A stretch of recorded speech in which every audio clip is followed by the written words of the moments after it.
Assalamualaikum warahmatullahi wabarakatuh. Waalaikumsalam warahmatullahi wabarakatuh. Jamaah, oh jamaah, alhamdulillah. Alhamdulillahirabbil alamin. Allahumma sholli ala sayyidina Muhammad wa ala ali sayyidina Muhammad. Alhamdulillah kita ketemu lagi di Islam itu indah, Masya Allah. Dan pagi hari ini jamaah, Masya Allah, pagi hari ini sudah ada guru-guru saya, ada Ustadz Faris.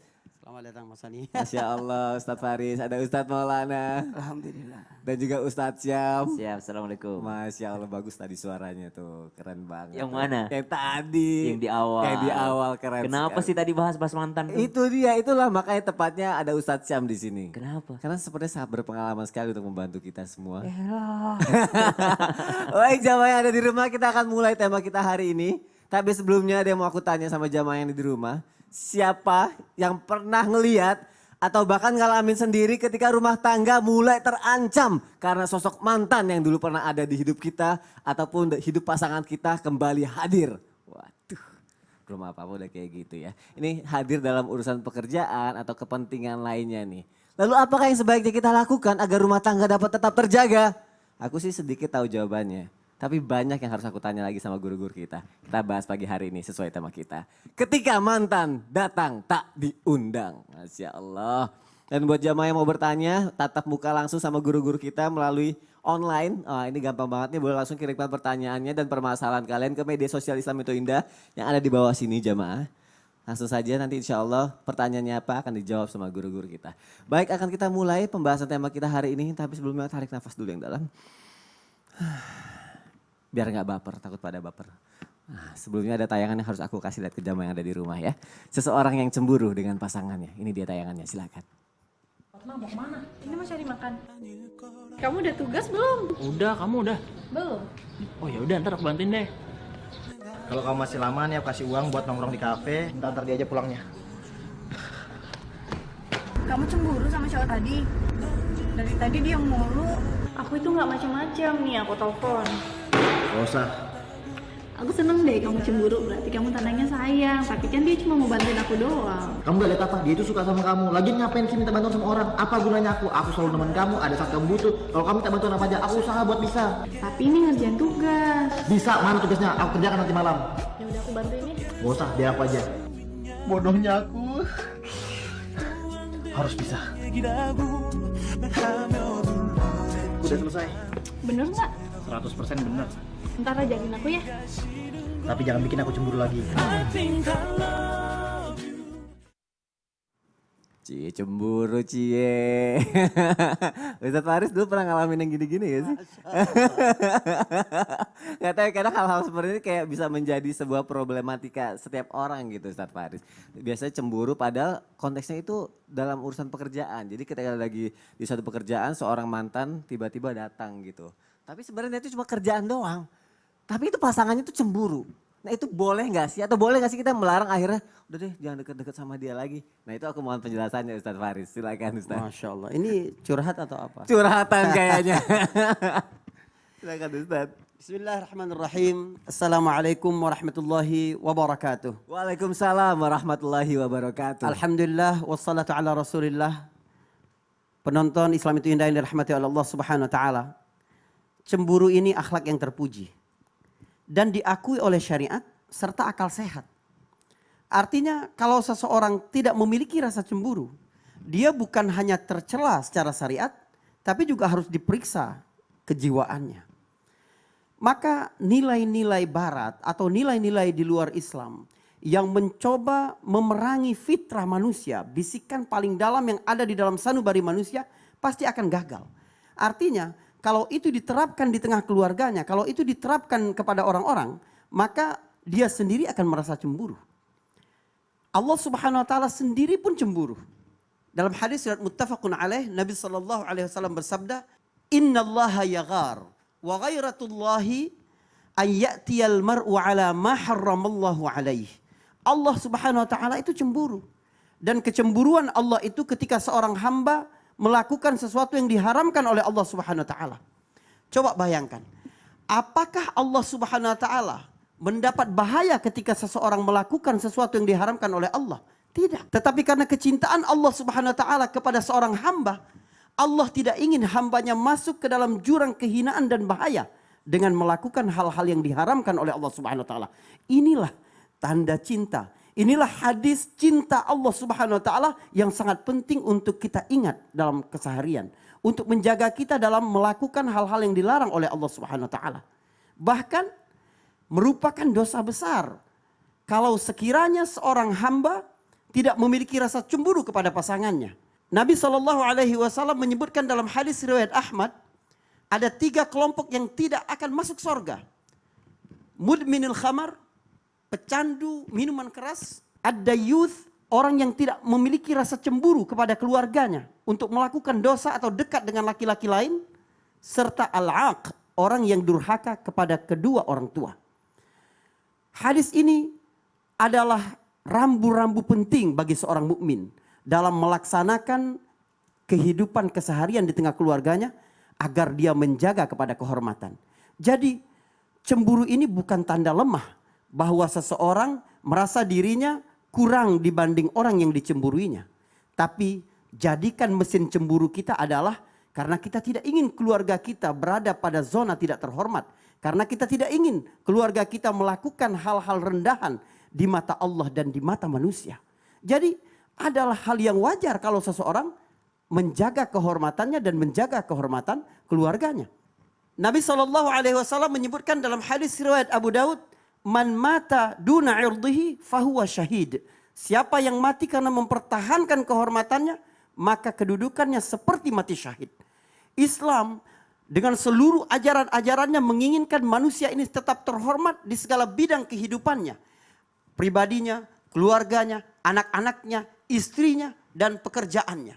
Karena itulah Islam mengatur segala sesuatu dengan detail agar manusia tidak jatuh ke dalam jurang itu. Kalau memang merasa aman dari fitnah, merasa bahwa istrinya dapat menjaga hal itu, dan memang tidak ada hal-hal yang dilarang, tidak ada berdua-duaan, tidak bercampur terlalu dalam, tidak melibatkan perasaan, maka seorang laki-laki juga harus bijaksana bagaimana menempatkan ruang cemburu.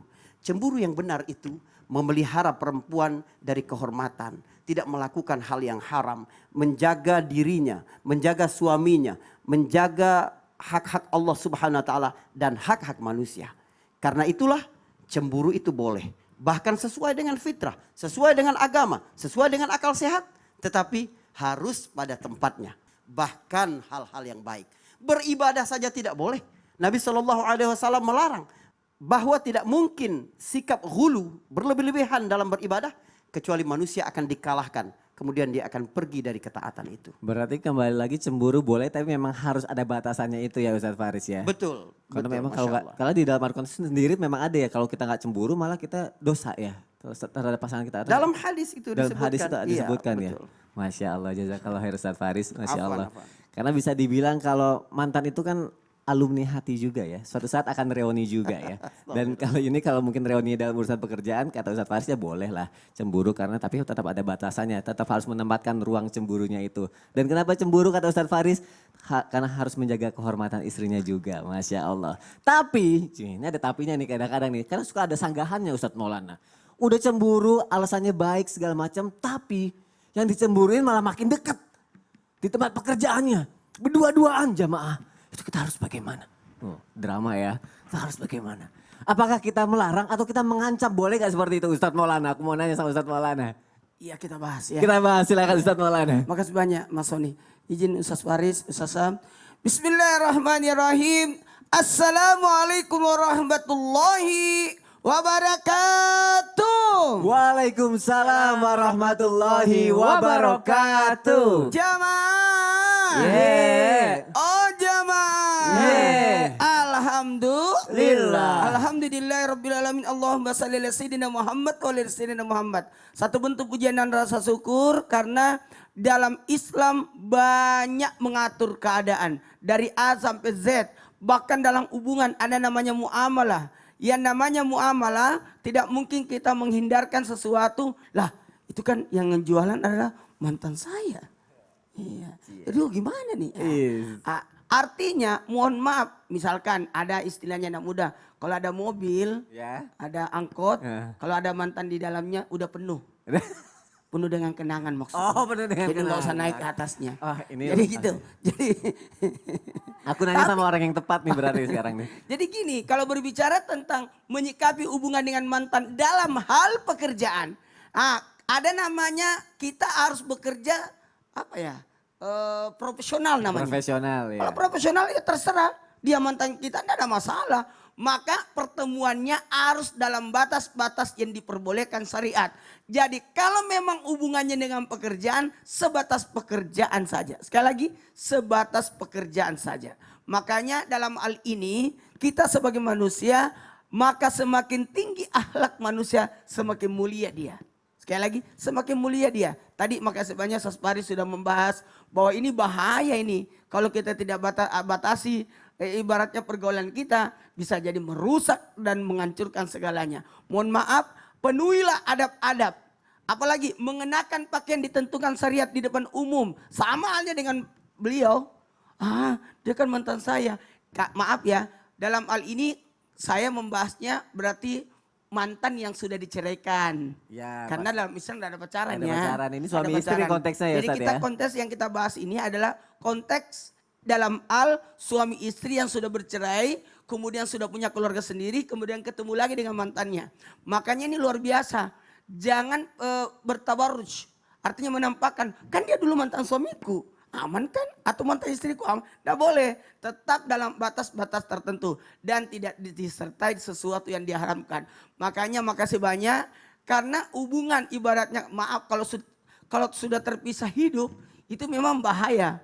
Mungkin timbul dendam, arusnya sebaiknya kita kembalikan pada biasa aja. Kalau ada yang di luar biasa berarti ada sesuatu nih. Makanya udah selesai pisah. Kalaupun ada anak yang mengikut dalam artian ada yang tertinggal dari anak, kemudian kita harus berhubungan karena persoalan nafkah, tidak ada masalah. Nggak ada masalah. Ya, Nanti kita bahas lagi tuh ya masalah nafkah itu tuh. Tapi aku pengen tahu kalau misalnya terlanjur dua-duaan itu kita boleh ngancem apa enggak sih sebenarnya? sebaiknya jangan berdua-duaan, sudahlah. Kalau udah terlanjur kita marah nggak apa-apa berarti? Jangan, sebaiknya maaf ya, saya tidak akan berpotensi untuk membuka bahwa itu boleh, jangan. Lebih baik jangan. Tapi berarti pasangannya yang lebih baik udah deh jangan deh karena Jangan, udah jangan punya membuka pasangan celah. gitu ya. Sekali lagi, jangan membuka celah dosa untuk datang. Jangan membuka celah. Kan cuma dua, Ya. karena Allah atau karena nafsu. Ah, Ini pertemuan dengan mantan karena Allah enggak? karena Allah berarti Karena ya. Allah. Kalau karena Allah berarti urusan pekerjaan, urusan anak, urusan hak dan kewajiban, itu aja sih. Dan karena Allah berarti kita bisa menempatkan diri ya Ustaz Menempatkan ya. sesuai syariat. Sesuai syariat, Masya Iya. Allah. Pertemuan ini kita anggap karena Allah. Jadi kita harus menempatkan diri sesuai syariat kita, Masya Allah. Jazakallah khair Ustaz Maulana. Jamaah kita lanjutkan lagi. Kalau bahas soal mantan tuh, wah panjang nih. Baik, sekarang aku punya tayangan lagi jamaah mengenai seorang santri yang hadir ke acara pernikahan mantannya. Lagi-lagi, ini dia tayangannya, silahkan. Kenarul. Assalamualaikum warahmatullahi wabarakatuh. Waalaikumsalam warahmatullahi wabarakatuh. Abi ngawakilan di keluarga besar Trigana. Jauh-jauhnya di negara beling ngadon ka dieu, ngadon hoyong ningali mantan nikah.